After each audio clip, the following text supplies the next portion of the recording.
اشرح لی صدری ویسر لی امری واحلل عقدۃ من لسانی یفقہوا قولی انا للہ و انا الیہ راجعون۔ 10 محرم الحرام، حسین بھی شہید ہو گئے۔ اب ہم جہاں سے ختم کی تھی وہیں سے ہم شروع کریں گے دوبارہ۔ 28 رجب 60 ہجری کو مدینہ منورہ سے نکلے اور پھر 3 شعبان کو مکہ پہنچے۔ مکہ سے پھر کوفہ کی طرف جانا چاہتے تھے لیکن کوفہ نہیں گئے، وہاں سے کربلا کے مقام میں پہنچ گئے۔ 2 محرم الحرام 61 ہجری کو کربلا کے مقام میں پہنچے۔ پہلے اصحاب امام شہید ہوئے، پھر انصار امام، پھر امام کے گھر والے اور پھر امام حسین خود ہی شہید ہو گئے۔ الفاظ بہت سخت ہیں۔ جب حسین شہید ہو گئے تو ان ظالموں نے لباس تک کو لوٹ لیا، لباس تک کو نہیں چلا۔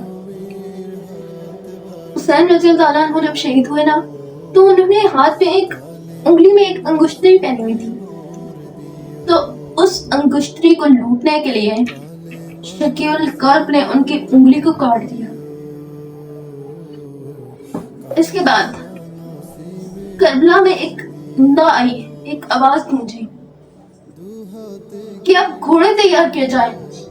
جب اس کے کہنے کے مطابق گھوڑے تیار کیے گئے تو اس نے کہا کہ ان گھوڑوں کو حسین کی لاش پر دوڑایا جائے، اور جب وہ گھوڑے ان کی لاش پر دوڑائے گئے، ان کے لاش کو گھوڑوں سے کمال کیا گیا۔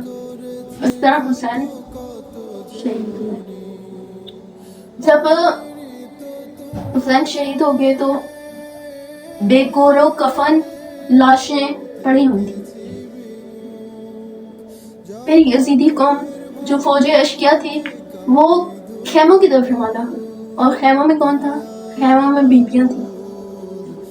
جب فوج اشکیا خیموں تک پہنچی تو انہوں نے، میں کہتی ہوں کہ اب جو یہ والا مرحلہ ہے نا یہ زیادہ دل تھام کے سنیں، کیونکہ حضور صلی اللہ علیہ وآلہ وسلم کے گھرانے کے الفاظ سے خود یہ ظاہر ہوتا ہے کہ اب جو مرحلہ آنے والا ہے نا وہ اس کربلا سے بھی زیادہ سخت ہے جو گزر چکی ہے۔ اور جب وہ خیمے پہنچے تو خیموں میں کون تھی؟ بیویاں تھیں۔ اللہ تعالیٰ میری بھی، آپ سب کی، ہم سب کی ماؤں کی، ہم سب کی بہنوں کی عزتوں کو سلامت رکھے۔ جب وہ خیموں کی طرف پہنچے تو انہوں نے بیویوں کے سر سے چادریں کھینچنے کی کوشش کی، اور حضرت زینب علیہ السلام کا انہوں نے چادر کس طرح کھینچی کہ ایک ملعون نے بدبخت نے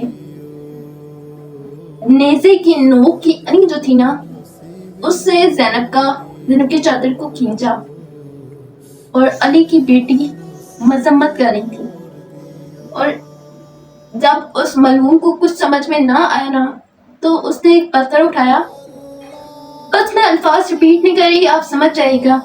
اس نے ایک پتھر اٹھایا اور پھر کچھ ایسا کیا کہ جناب زینب کے سر سے چادر چھن گئی۔ پھر ان بدبختوں نے خیموں کو بھی آگ لگا دی۔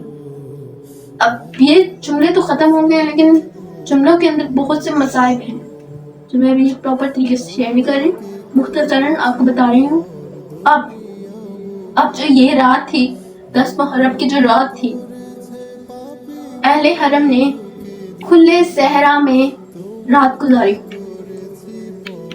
جو رسول کے گھرانے کی جو بیویاں تھیں انہوں نے کھلے صحرا میں رات گزاری۔ بہرحال آپ داستان کو آگے بڑھاتی ہیں۔ 11 محرم الحرام کا دن ہے۔ فوج یزیدی نے، فوج اشکیا نے اپنے لوگوں کی لاشوں پر نماز جنازہ پڑھی اور انہیں دفنا دیا، اور جو شہدائے خدا تھے انہیں ایسے ہی بے سر، بے کفن، بے دفن چھوڑ دیا۔ اب 11 محرم کی شام، اب جو باقی لوگ بچ گئے تھے انہیں قیدی بنا کر لے جایا جا رہا تھا، کوفے کی جانب انہیں لے جایا جا رہا تھا۔ اب یہ کس انداز سے جا رہے ہیں کہ آگے شہداء کے سر نیزوں پہ بلند ہیں اور پیچھے قیدی بنا کر لے جایا جا رہا ہے۔ ڈر ہے کہ کلثوم کی نظر نہ پڑ جائے میرے چہرے پر، نوکے نزا پہ ٹھہرتا نہیں عباس کا سر۔ اللہ اکبر۔ اب کیا ہوا کہ بے سر لاشیں جو کربلا میں پڑی ہوئی تھی نا، انہیں بنی اسد کے لوگوں نے دفنایا۔ اب آپ کو یہ تو یاد ہے نا کہ میں نے آپ کو بتایا تھا کہ جب کربلا کے مقام میں پہنچے تھے تو بنی اسد کے لوگوں سے مکالمہ ہوا تھا، انہوں نے ان کو سب باتیں کہی تھی، تو ان کی لاشوں کو بنی اسد کے لوگوں نے دفنایا۔ اب آگے بڑھتے ہیں کہ جب وہ کوفہ پہنچ گئے تو جو ابن زیاد تھا، ابن زیاد، اس کے سامنے شہداء کے سر پیش کیے گئے۔ روایت میں لکھا ہے کہ ملعون آپ کے سر کے ساتھ اسے بے ادبی کی جسارت کی، وہ آپ کے لب اور دندان پہ ضرب لگانے لگا۔ یہ دیکھ کر ایک صحابی زید بن ارقم رضی اللہ تعالیٰ عنہ رسول خدا جن سے یہ دیکھا نہیں گیا اور کہنے لگے کہ زیاد یہ کیا حرکت کر رہا ہے؟ میں نے خود اپنی آنکھوں سے ان لبوں کو حضرت محمد صلی اللہ علیہ وسلم کو غصہ لیتے ہوئے دیکھا ہے۔ ابن زیاد نے غصے میں کہا کہ اگر مجھے تیری عمر کا لحاظ نہ ہوتا نا تو میں تجھے بھی قتل کر دیتا۔ بہرحال وہ بزرگ وہاں سے لعنت ملامت کرتے ہوئے چلا گیا۔ یہ وہ کوفہ تھا جہاں کی شہزادی تھی جناب زینب، یہ وہ کوفہ تھا جہاں پر 19، 20 اور 21 رمضان مبارک کو حضرت علی رضی اللہ تعالیٰ عنہ کو مسجد میں شہید کیا گیا تھا۔ اس عالم میں رہتی تھی جناب زینب یہاں، اور آج کا معاملہ ہے ہائے خاک ہے سر میں، زینب ہے سفر میں۔ جب یہ قافلہ کوفے کے بازاروں سے گزر رہا تھا تو لوگ گھروں کی چھتوں پر چڑھ کے نعوذ باللہ اہل بیت کا تماشا دیکھ رہے تھے۔ ان میں سے کچھ لوگوں کو اس پورے واقعے کے بارے میں پتہ تھا، لیکن کچھ تو ایسے تھے جن کو معاملے کا پورے کا پتہ نہیں تھا۔ ان کو وہی پتہ تھا جو حکومت نے انہیں بتایا تھا، اور حکومت نے کیا بتایا تھا کہ اسلام کے مخالف کچھ لوگ کھڑے ہوئے تھے تو یزید نے انہیں قتل کروا دیا، اور جو بچ گئے تھے انہیں قیدی بنا کر لایا جا رہا ہے۔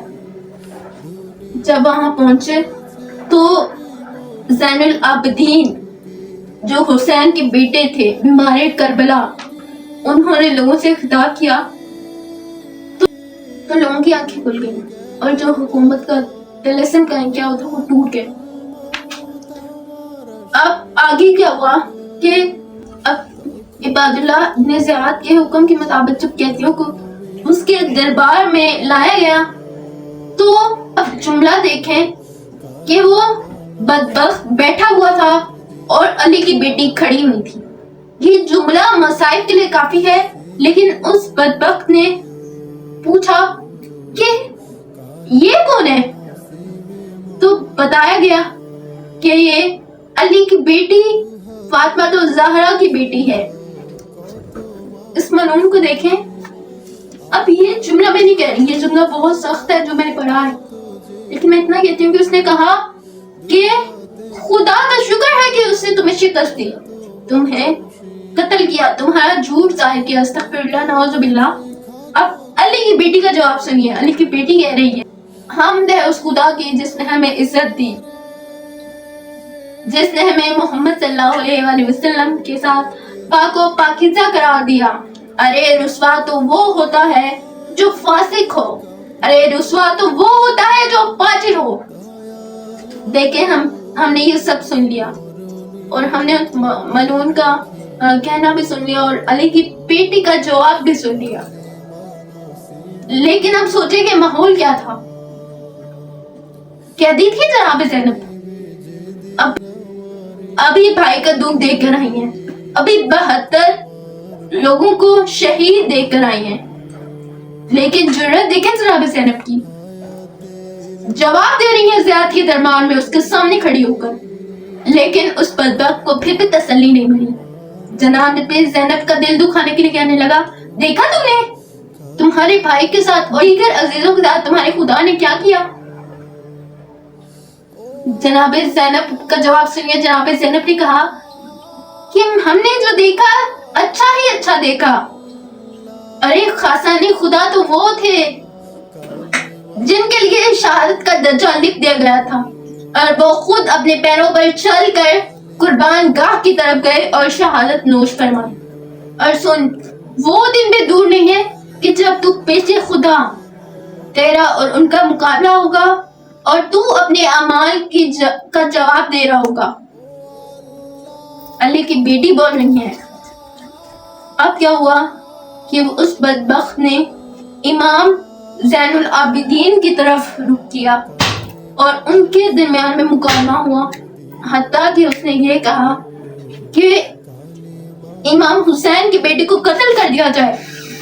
تو جناب زینب اب اپنے بھتیجے کے سامنے کھڑی ہو گئی، لپٹ کر کھڑی ہو گئی اور کہا کہ اس کے ساتھ مجھے بھی قتل کر دو۔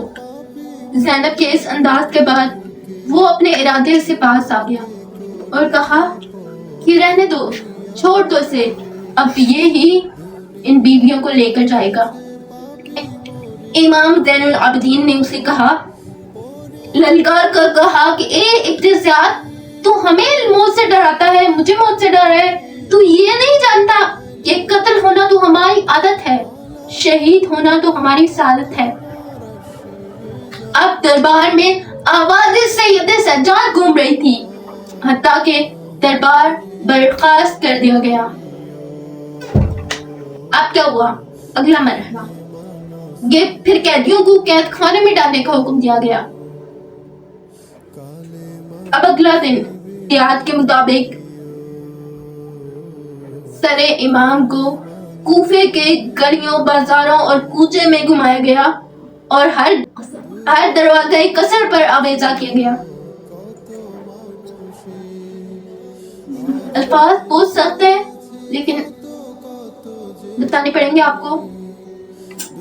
دن گزرتے گئے، اب حتیٰ کہ جو شام میں یزید بیٹھا ہوا تھا اس نے حکم دیا کہ اب قیدیوں کو دمشق شام کی طرف روانہ کیا جائے۔ تو اس کے حکم کے مطابق جب 15 محرم الحرام کو کوفے سے جب دمشق کی طرف روانہ کیا گیا، 15 محرم سے کوفے سے نکلے اور شام کی طرف روانہ ہو گئے۔ قافلہ جا رہا تھا تو حضرت زین العابدین سے کسی نے پوچھا کہ سب سے زیادہ تکلیف دہ واقعہ کون سا ہے؟ حضرت علی اکبر کی شہادت، حضرت عباس کی شہادت، قاسم کی شہادت، علی اصغر کی شہادت؟ نہیں، انہوں نے 3 بار ایک ہی الفاظ کہا، الشام، الشام، الشام۔ شام میں سے کیا ہوا تھا؟ سنیے، یہ قافلہ اب کس انداز میں جا رہا ہے کہ نیزے کی نوک پر تمام شہداء کے سر ہیں اور امام زین العابدین کے گلے میں توک ہے، اور جان بوجھ کر وہ راستہ اختیار کیا گیا جہاں پر آبادیاں زیادہ ہیں۔ شام کے جو بازار تھے انہیں باقاعدہ سجایا گیا، تیار کیا گیا اور بتایا گیا کہ باغیوں کا ایک گروہ آ رہا ہے، قیدی بنا کر لائے جا رہے ہیں۔ اب سوچئے کہ مجمع کتنا تھا؟ مجمع اتنا تھا کہ آفتاب کے نکلنے سے لے کر زوال تک صرف یزید کے دربار میں ہی پہنچ سکتے تھے، اتنا مجمع تھا۔ کسی نے پوچھا زین العابدین سے کہ مولا، آپ اتنا روتے ہیں، اتنا گریہ کرتے ہیں، شہادت تو آپ کی میراث ہے، لیکن آپ نے فرمایا کہ ہاں شہادت ہماری میراث ہے، لیکن ماؤں، بہنوں، بیٹیوں کی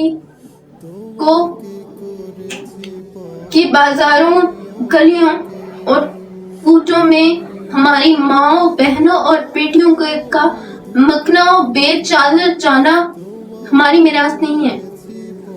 انحال نے ایک دن آ کے کہا کہ اے مولا، اے زین العبا، غم کہاں گزرے زیادہ آپ پر؟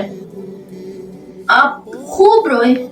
آپ نے خون رو کر کہا کہ الشام، الشام، الشام۔ منحال میں کیسے زندہ رہوں؟ میں پل پل جیتا ہوں، پل پل مرتا ہوں۔ آنکھوں نے جو دیکھا میرا اس وقت جو سارا حال، کیا یہ بھی میری میراث تھی؟ بہرحال جب شام داخل ہوئے تو ایک عجیب معنی ہوا۔ دمشق کے دربار کے سامنے جب پہنچے امام زین العابدین تو ایک بزرگ نے ان سے کہا کہ ہم تھے اس خدا کی جس نے تمہیں قتل کیا اور یزید کو تم پہ غلبہ عطا کیا۔ اعوذ باللہ۔ یہ سن کر انہوں نے کہا کہ کیا تم نے قرآن کی یہ آیت نہیں سنی؟ قُلْ لَا أَسْأَلُكُمْ عَلَيْهِ أَجْرًا إِلَّا الْمَوَدَّةَ فِي الْقُرْبَى۔ کہا ہاں ہم نے سنی ہے یہ آیت۔ فرمایا کہ وہ ذی القربیٰ ہم ہی ہیں جن کی محبت تم پر فرض کی گئی ہے۔ وہ انسان چپ ہو گیا تو آپ نے فرمایا کہ تم نے یہ بھی نہیں سنا؟ انما یرید اللہ لیذھب عنکم الرجس اہل البیت ویطہرکم تطہیرا۔ کہا وہ اہل بیت ہم ہیں جس کو اللہ تعالیٰ نے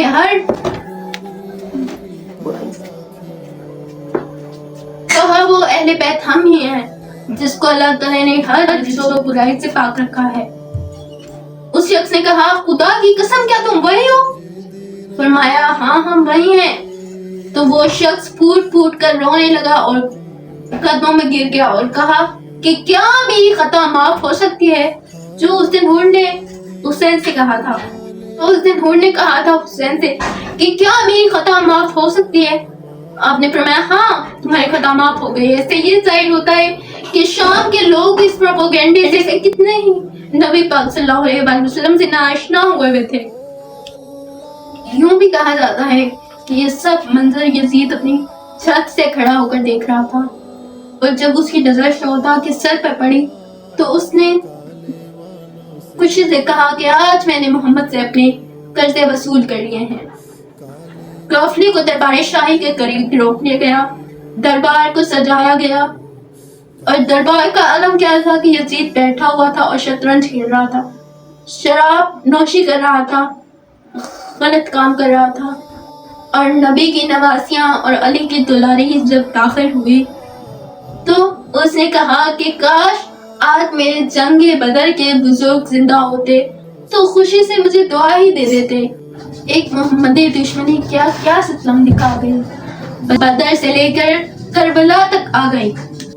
اور پھر کیا کہتا ہے کہ بنی ہاشم نے حصول سلطنت کے لیے کھیل کھیلا تھا، نہ کوئی خبر آئی تھی نہ کوئی وحی نازل ہوئی، سب جھوٹ تھا۔ یہ سننا تھا کہ علی کی بیٹی اٹھی اور خطاب دیا، اور وہ خطاب دیا ملتا نہیں ہے کوئی سہارا یزید کو، جس طرح زینب نے اجوڑا یزید کو، تم جنگ کر نہیں سکتی اسی لیے خطبوں کے ذوالفقار سے اجاڑا یزید کو۔ اور ایسا خطبہ دیا کہ یزید کے دربار کی بنیادوں کو کھوکھلا کر دیا اور کہا، زینب الکبریٰ نے کہا کہ یزید اسلام اس بات کے متقاضی ہے کہ تو اپنی عورتوں اور کنیزوں تک کے لیے پردے کا اہتمام کرے اور نبی کی نواسیوں کو بے پردہ کر کے گلیوں کوچوں میں گھمائے۔ اور اگلا جملہ اس سے بھی زیادہ کمال کا تھا اور کہا یزید یہ تو انقلابی زمانہ نے یہ نوبت پہنچا دیا کہ میں تجھ سے بات کروں، میری نظر میں تو تیری اتنی بھی بکت نہیں ہے، میں تو تیری سرزنش کو بھی اپنے لیے مصیبت خیال کرتی ہوں۔ علی کی بیٹی بول رہی ہے اور یزید نے بھی لب حسین کے ساتھ اسی گستاخی کا ارادہ کیا جو کل ابن زیاد نے لب حسین کے ساتھ کیا تھا، اور ایک بزرگ نے اسی طرح اس کو روکا جس طرح کل ایک بزرگ نے صحابی رسول نے اسے روکا تھا۔ بہرحال دربار شام کی گستاخوں کو دیکھ کر اہل شام کی ہمت بڑھ رہی تھی۔ اب ایک ایسا واقعہ ہوا کہ ایک شامی کھڑا ہوا اور اس نے ایک سیدانے کی طرف اشارہ کر کہا کہ یزید اس کو میری کنیزی میں دے دو۔ یہ کہنا تھا کہ وہ سیدانی اپنی پھوپھی حضرت زینب کے ساتھ لپٹ گئی اور رونے لگی۔ حضرت زینب نے اسے چپ کرایا اور اس سے کہا کہ کیا بکتا ہے، ارے تم مر بھی جائے تو یہ نہیں ہو سکتا۔ بلاخر ان کے درمیان مکالمہ ہوا اور یزید نے پہلے تو کہتا رہا کہ میں یہ کر سکتا ہوں، میں ہر چیز پر قادر ہوں، میں چاہے تو یہ کر سکتا ہوں، میں دے بھی سکتا ہوں. لیکن پھر جلال حیدری کے سامنے وہ بھی ڈھیر ہو گیا اور اپنے ارادے سے ہٹ گیا. قدم قدم پہ چراغ ایسے چلا گئی علی کی بیٹی. یزیدیت کی ہر ایک سازش پہ چھا گئی علی کی بیٹی. خبر کرو اہل جوڑ کو، حسینیت اب انتقام لے گی. یزیدیت سے کہو سنبھل جائے، آ گئی ہے علی کی بیٹی. اور اب تک نہ سر اٹھا کر چلے گا کوئی یزید زادہ. کرور شاہی کو خاک میں ملا گئی ہے علی کی بیٹی. زین العابدین کا مقابلہ ہوا اور یزید کو خطبوں سے، حضرت زینب کے خطبوں سے شکست ہوتی جا رہی تھی. یہاں تک کہ اب یہ ماجہ ہونے لگا کہ اس کے اپنے لوگ، اس کے جو شام کے لوگ تھے، اب اس پہ شک کرنے لگے. اس کے اب لوگ اسے ہی، سب لوگ اسے ہی مجرم سمجھتے جا رہے تھے. اور جو یزید کا بیٹا تھا اس نے بھی اس بات کی، اس ظلم کی مذمت کی. اور یہاں تک کہ یزید کی بیوی بھی اس کے دربار میں نکل کر آئی اور اس نے کہا کہ محمد کی بیٹی فاطمہ کا لانڈے کا سر، اور اس طرح. تو اب یزید کو مجبوراً اہل بیت کو رہا کرنے کا فیصلہ کرنا پڑا. اب 1 سال کی قید گزارنے کے بعد حضرت زینب نے کہا کہ ہم تو اپنے پیاروں کو صحیح طرح رو بھی نہیں سکے. 10 محرم کے بعد تو ایک اور ظلم کی داستان شروع ہو گئی تھی. وہیں پر شام میں ایک مقام پر امام حسین کا پرسہ ہوا اور پھر قافلہ جو ہے مدینہ کی طرف روانہ ہوا، اور پھر پہلے کربلا کے مقام میں گیا اور پھر وہیں سے مدینہ کی طرف دوبارہ روانہ ہوا. 28 رجب سے کس عالم سے گئی تھی مدینہ سے کہ عباس، علی اکبر، علی اصغر، اونو محمد، امام حسین سب ساتھ تھے. اور اب کس عالم میں مدینہ میں پہنچ رہے ہیں کہ عباس، علی اکبر، اونو محمد، علی اصغر، امام حسین کوئی بھی ساتھ نہیں ہے. اب مدینہ میں اس عالم میں پہنچے کہ مدینہ میں ہر طرف کوہرام مچا ہوا تھا. جب مدینہ سے گئے تھے تو حضرت امام حسین اپنے نانا کے روزے پر گئے اور کہا سلام نانا کے روزے، سلام ماں کے مزار. اور اب حضرت زینب رضی اللہ عنہ اپنے نانا کے روزے پر گئیں اور شاعر کے الفاظ ہیں. شاعر نے بہت ہی اچھے انداز میں اپنے ان الفاظ کو بیان کیا ہے. روزے بے مصطفیٰ کی اداسی سے چھائی ہے، ارے کنبے کو کھو کر زینب ناشار آئی ہے. رو کر پکاری نانا، ارے میں فریاد لائی ہوں، جنگل میں چھوڑ کر میں حسین آئی ہوں. ارے نانا ہوئی اسیر تمہاری نواسیاں، کونوں مقام پہ چھا گئیں غم کی اداسیاں. جناب زینب رسول خدا سے مکالمہ کر رہی ہیں. نانا ہمارے گھر کا سب اسباب لٹ گیا، نانا سر پہ باقی رہی نہ ندا. نانا 1000 طرح جفا کی لائنوں نے، خیموں کو آگ لگا دی لائنوں نے. نانا عجیب سانے ہم پہ گزرے، رنج و غم نے گھیر لیا ہم جدھر گئے. نانا خدا کے گھر میں نہ ہم کو امان ملی. اب یہ واقعہ تو آپ کو یاد ہے نا کہ جب وہ مکہ گئے تھے تو وہاں سے کوفے پہ روانہ ہوئے تھے، تو یہ اسی کا نقشہ کھینچا گیا ہے. بھائی نے شہر چھوڑ کر جنگل کی راہ لی، نانا شہید ہو گئے بھائی کے جانے ساتھ، ایک ایک کر کے مر گئے اصحاب ذی وقار. نانا اسیر صاحب تطہیر ہو گئے، ہم لوگ شہر شام میں تشہیر ہو گئے. نانا تباہ ہو کر آئے ہیں ہم شام سے، داغے نور سکینہ کا لائے ہیں شام سے. تھرا رہا تھا روزہ مشرقین. قافلہ جو 28 رجب کو مدینے سے نکلا تھا مدینے میں دوبارہ واپس آ گیا. اب کربلا کا اختتام ہوا. تو یہ تھا سارا کربلا کا دردناک واقعہ داستان. یہ میں نے آپ کو پوری اپنی طرف سے کوشش کی کہ آپ کو میں پورا سمجھاؤں، اور امید کرتی ہوں آپ کو بھی اچھی طرح سمجھ آئی ہوگی. اگر کسی نے غور سے سنا ہے تو ضرور کوئی سمجھ آئی ہوگی داستان بھی. اللہ تعالیٰ سے دعا ہے کہ اللہ تعالیٰ ہمیں بھی جو حسین رضی اللہ عنہ ہمیں درس دے کر گئے ہیں اس پر عمل کرنے کی توفیق عطا فرمائے، اور ہمیں اہل بیت کی جنہوں نے اپنے اسلام کے خاطر قربانیاں دی، اللہ تعالیٰ ہمیں ان کی عزت و تکریم کرنے کی توفیق عطا فرمائے. آمین ثم آمین. اینڈ میں آپ سے یہی کہوں گی کائنڈلی میرے چینل کو سبسکرائب کریں, لائک کریں اور شیئر کریں. اگر آپ کو یہ تینوں پارٹ اچھے لگے ہوں تو ایک اچھا سا کمنٹ مجھے ضرور کریں, لائک کریں, شیئر کریں میری ویڈیوز کو زیادہ سے زیادہ, تاکہ سب لوگ اسلام سے روشنا ہو سکے, اور مجھے زیادہ سے سپورٹ کریں. میں آپ لوگ سے یہ ریکویسٹ کروں گا, سبسکرائب کریں میرے چینل کو. تھینک یو سو مچ. والحمد للہ رب العالمین.